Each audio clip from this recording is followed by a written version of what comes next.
Hello and welcome to the latest from Hearts Standard. My name is Joe Sked and I'm delighted to be joined by Craig Cairns. How's it going, Craig? I'm all right, Joe. Where were you going there? I was going to push my door further shut, but thankfully my partner did it for me while she was walking past.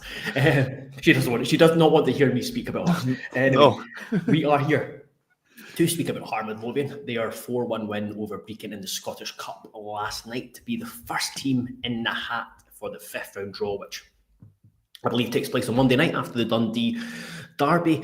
We were always planned to do just a wee recording post-match, but last night was just get up the road, tired. I didn't get home till 1 a.m, so I'm glad we patched trying to do a video.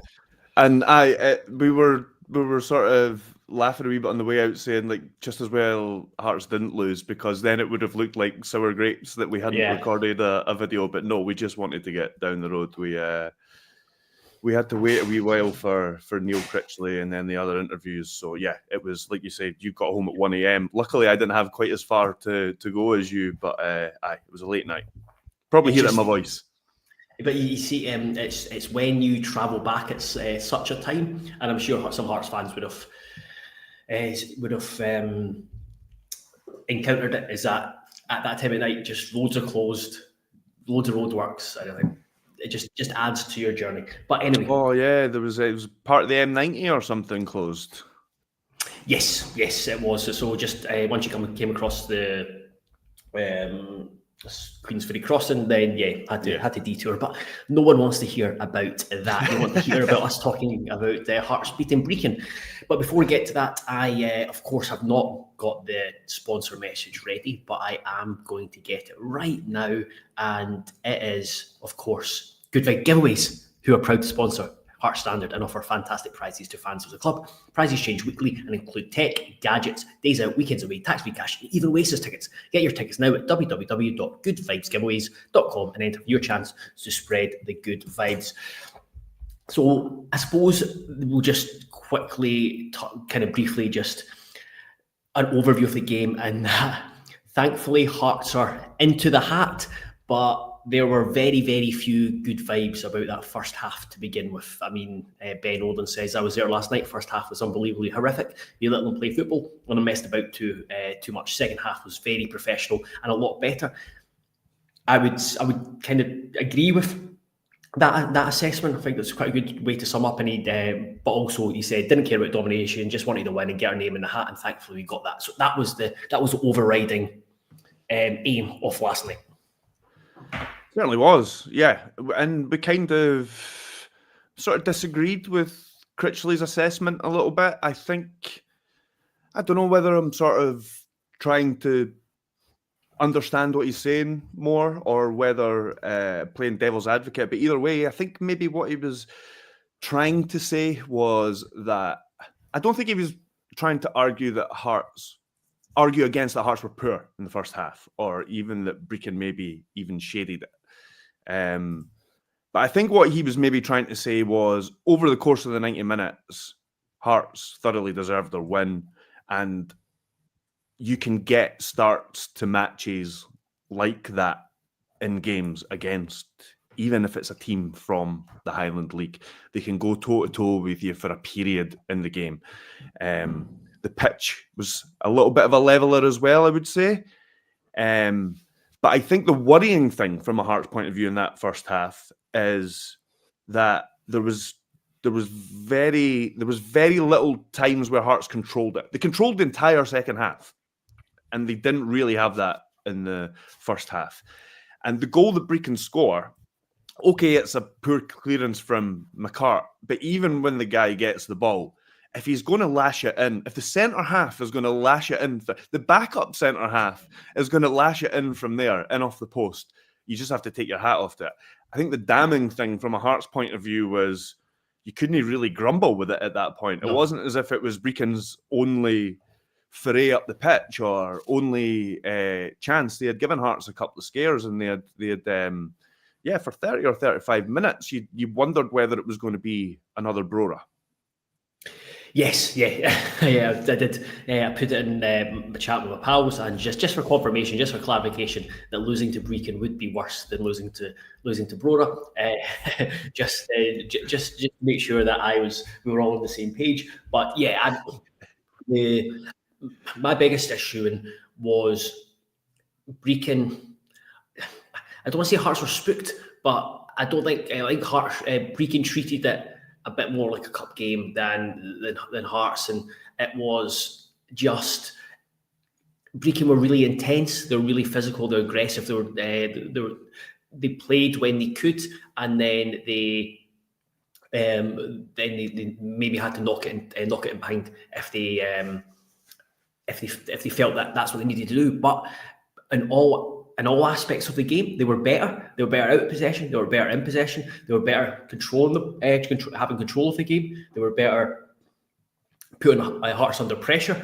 And it was just, I think Hearts, I don't know, just like there wasn't an urgency or a tempo, and the team just seemed to lack direction, and Brechin seemed to just pounce on that and make it even more difficult. And yeah, it was just it was about surviving. That's essentially what happened. Hearts just had to survive, and they did. But Brechin were just first and second to everything. They were first and second best to everything. Like Hearts were a distant third. They just thought I felt just like the constant slipping over just kind of summed up. Everyone was kind of too slow, too pedestrian, too timid, and yeah, the pitch. Brechin just understood what the pitch was like, and the game played at the right moments. Thankfully, Jan Danda came up with a fine bit of play to get Hearts level, because I think you said it to me after the game, was getting that. It would have been completely different if Brechin went in one goal ahead. Yeah, you don't know if you would have got the same response after half time, because it might have been Hearts got to come out the second half a bit more relaxed as a consequence of that goal, which I suppose it shows. It's a positive that I'm not trying to take too much out of a win or a come from behind win over a Highland League team, but it does still show a certain level of character that they managed to kind of salvage it to an extent before the break, after not really, because there was a period after Brechin took the lead where Hearts were naturally going to have some of the ball and come forward again. You saw, it's right after kickoff, Brechin were right away. We've got something to protect. They didn't play like that for the rest of the half, but Hearts inevitably came forward. But they struggled, like you say, there was slipping and there was things like that. So they struggled to create for a little bit, and that's when I had the feeling, when I was sitting there at one point in the second half thinking, so this is what Brora felt like. This is how this game unfolded. I suppose just the two talking points from the first half before we move on to the second half. Graham, McGorry Boys podcast notes. Not that one. Not sure how the Brechin boy never got sent off for the Shocker challenge on Ben. It was on Elton, but it was Ewan Spark, I think it was, and he ended up having to get. He ended up leaving the ground in oxygen, because I think he's probably mucked up his shoulder. But his shoulder popped out. I heard somebody say that. So it was. It looked a bad one, but at the same time, the challenge itself, it was right in front of me, because I was right down the front of the old main stand, and I forgot I was in the press area, and I got out my seat to remonstrate with the ref to suggest that it should have been a red card, because it was a horror challenge. And it not only was you had on that side, you had the fourth official, the linesman, and obviously the ref there as well. Yeah, I know. And the Hearts bench were taking turns to go up to the fourth official after it to let him know in no uncertain terms that it was a red. I'm sure a lip-read Liam Fox say it's a red every day of the week or something like that. And I mean, they were saying, I watched the analysis this morning on from Dodds and Levine, and they were both saying that because he doesn't make contact, that it's not a red, which... maybe that's the get out. Maybe that's... I mean, if he makes contact, the referee... It would be stupid for the referee not to... And like you say, with the linesman right next to it as well. But you don't have to make the contact to endanger the safety of an opponent. If you jump 2-footed at that height, and he does make contact with him, he takes him down. He just doesn't like leg break him. And there was a Brechin fan behind me at one point shouting, "Get up!" And at that point, Elton was on his feet, and it was Ewan Spark that was getting taken away to hospital. It was a shocking challenge. It was ridiculous. There was something else I was going to go on to say. But, sorry. This comment. This is what I wanted to bring up. Cameron Ford. Apologies, Cameron. He's telling us to cheer up. We're just doing this chronologically. We're about to get to all the good stuff. So we're sorry. We're just getting the. Oh my God, we were in for a shock at one point last night. We're just getting that stuff out the way, basically. Yeah, because you can't ignore what was a third of the match where Hearts were dreadful. Just before we move on to the second half, and there's a couple of guys we'll talk about a bit more kind of positively. But what did you probably should have asked you this to begin with? What did you make of when you seen the starting 11? I thought it would have been Grant in the 10, and I was quite pleasantly surprised when I saw the way they actually lined up. But yeah, it was kind of what I said. I did expect Clark to start, and I'm not saying I got all the changes right, but I think what we expected was a core that we've seen a lot of, and then just a couple of changes, maybe a couple of experiments, for want of a better term, and that was Danda getting another chance, that was Vargas getting another chance, and that was Grant starting from the right after doing not too bad when he went out there against Aberdeen, albeit it wasn't like from the start of a game, it was like a sort of completely different game state and all that kind of stuff. And I think there's a few of those things, we can maybe come to it later. I mean, I think there's a few of those things that didn't work, but yeah, overall you can't argue with how Hearts turned it around. Yeah. So, because the three, I was a wee bit concerned about the three behind Elton, just because there's a couple of guys there who have not been starting much and have not had much of an impact. And then you've got Grant coming off the back of the Aberdeen game, like you said. And I was also, it was good to see that he had been shifted out to the right, although I might have been tempted to like to see Dan in the middle, but again, it's a small pitch, so you actually maybe thought there would be more space from out on the left, and I just felt like the three of them had something to prove, and it might have been could have been a difficult game to prove anything, but there were positive moments from all. Well, certainly for Danda with his goal, and then Vargas I thought was poor in the first half, but was more effective, more productive in his second half before he was subbed. I did well for Elton's first goal. I thought Danda overall had a pretty decent game. I mean, I know that the attack struggled in the first half, but I think overall he had a decent game. Yeah, I think he had a really poor effort not long before at 1-0, not long before he scored. I think that maybe sort of I'm trying to think of the right word, overshadowed some of what he had done in the half, I think, because I don't think he was the worst culprit in the first half. And I think that was maybe what happened in the first half, was that the Critchley's tried something, the attack's not quite clicked. Brechin have had the better of the game, and they've scored. Like I say, it's an absolute beauty of a goal, and if somebody's going to score that, you can only kind of take the hat off to it. As I said earlier, it's a wee bit damning that Brechin maybe deserved it at the time, but that's the only goal that Hearts have conceded in 4 games now. An absolute beauty that no keeper's saving. So defensively, they've kind of kept that run going. Yeah. Absolutely. Yeah, it's taken I take into quote Critchley, a worldly. Right, Elton Kabangu. Yes. He was.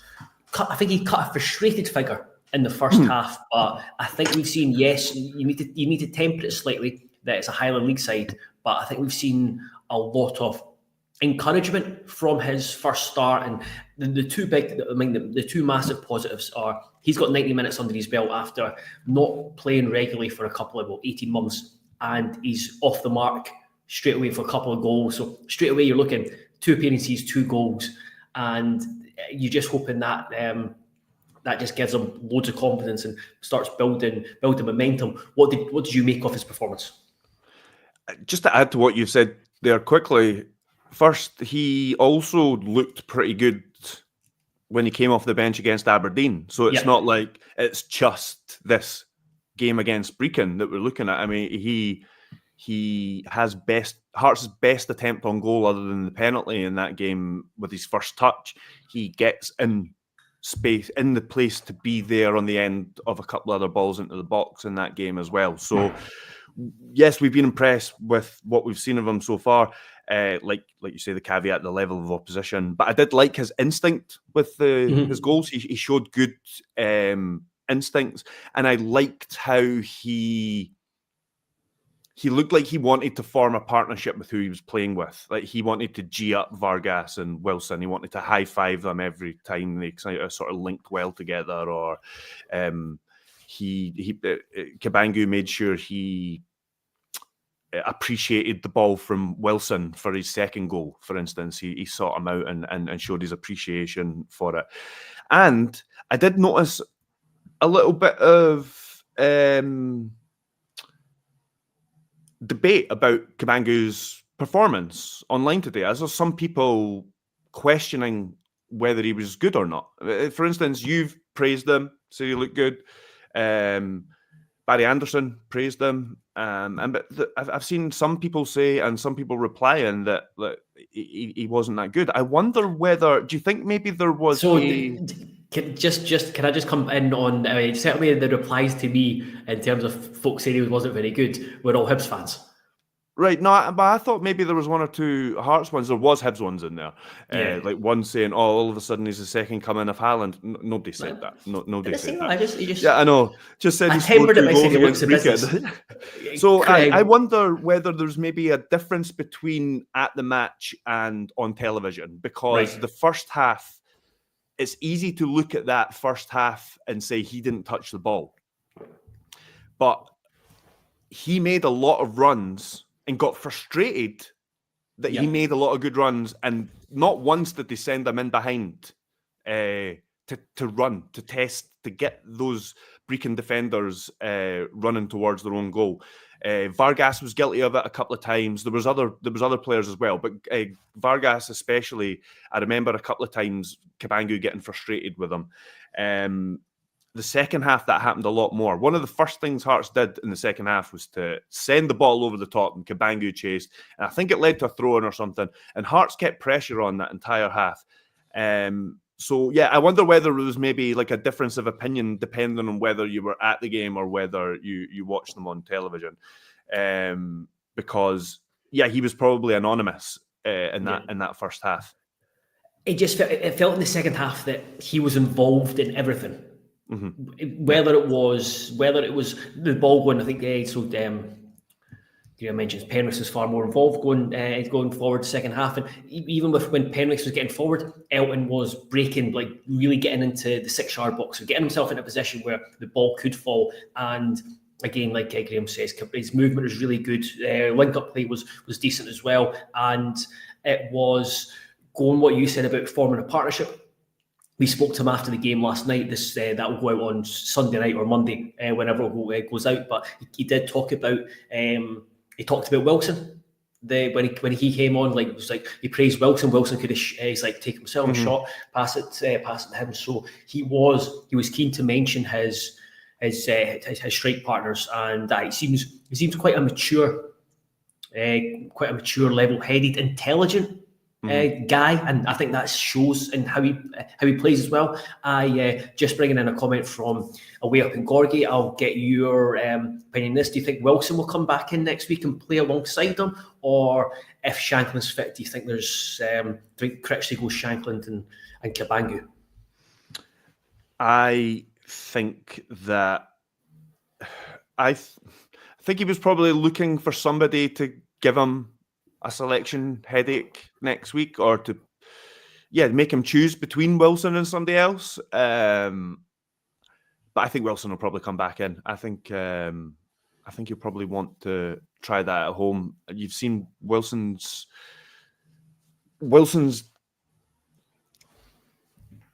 I know there's been games where Wilson's sort of like not been involved in front of goal and getting chances and things like that, but we've kind of been relying on him a bit too much. So I think out the team from the start for 1 week, I think he'll probably come back in alongside. I don't think I've seen anybody that's kind of played him out the team, because then but then again, who plays on the right? I don't know who plays on the right. But yeah, I think it'll be Wilson, Kabangu, Spittle will come back in, and then the rest self-explanatory, other than the right back. So I think Wilson will probably come back in. I'm really excited. I get carried away very easily, and that's just the way I am with Hearts. But I think I'm really excited by what Kabangu can maybe do for Shankland, and maybe get a wee bit, give him a wee bit of spark, or take a wee bit of kind of responsibility, pressure off him. Like I said, he's an experienced guy.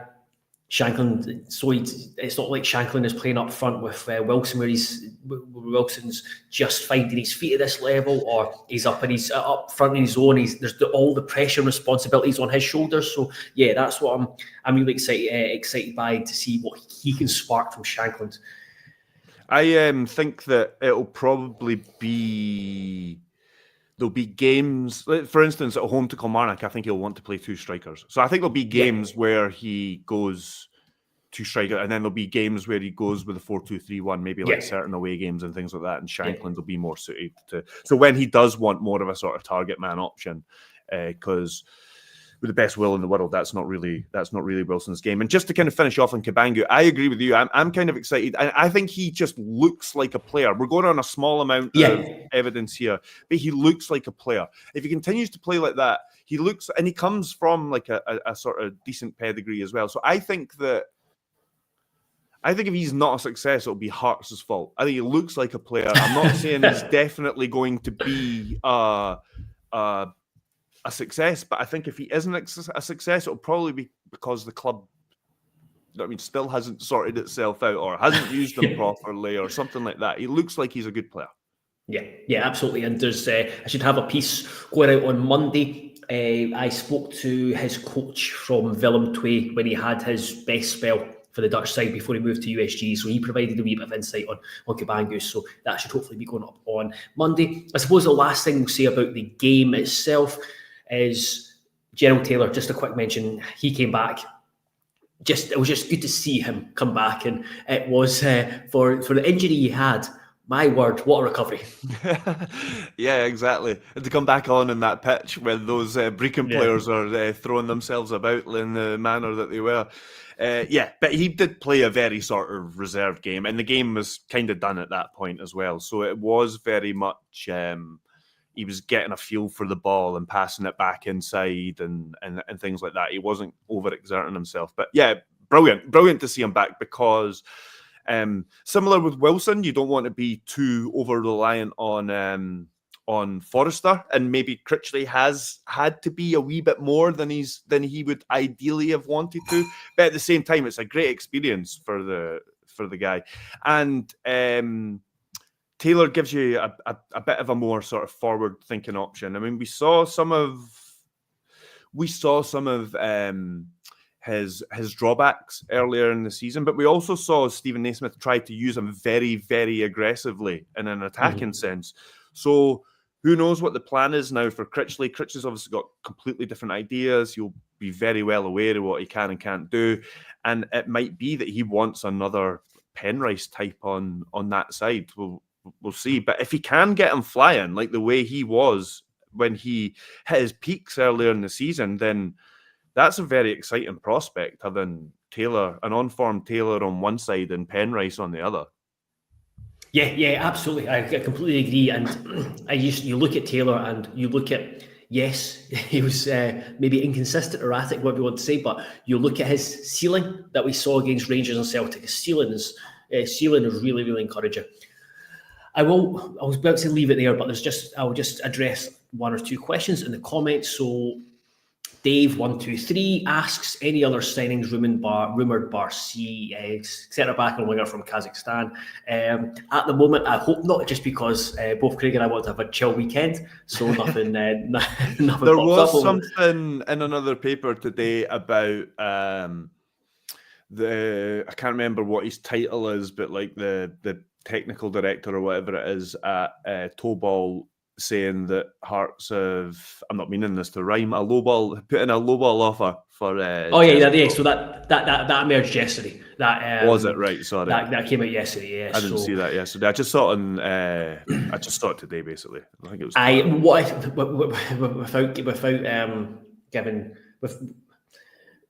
Without knowing too much around it, I would say treat what the guy from Kazakhstan, the Kazakhstan club, said with a pinch of salt. That's and the agent.